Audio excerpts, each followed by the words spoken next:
আজকে আমি সজনে ডাঁটা দিয়ে মসুরের ডাল রান্না করব। তার জন্য প্রথমে সজনে ডাঁটাগুলো কেটে রেখেছি এবং মসুরের ডালগুলো ফুটিয়ে নিয়েছি। এবার কড়াইতে তেল দিব।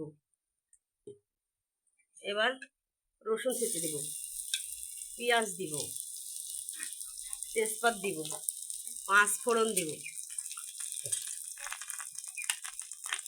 মরিচ বাটা দিব,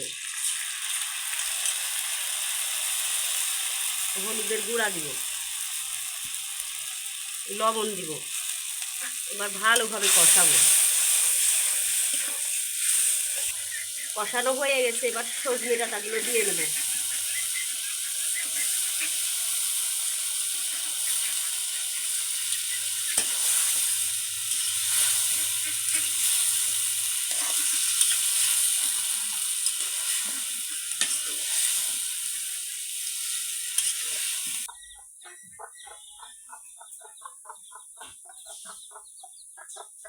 এবার ডাল দিয়ে ভালোভাবে আর একটু কষে নেব।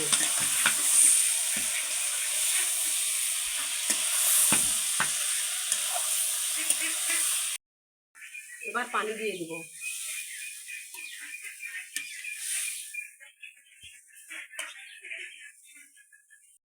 হয়ে গেছে সজনে রান্না, এবার নামিয়ে নেব।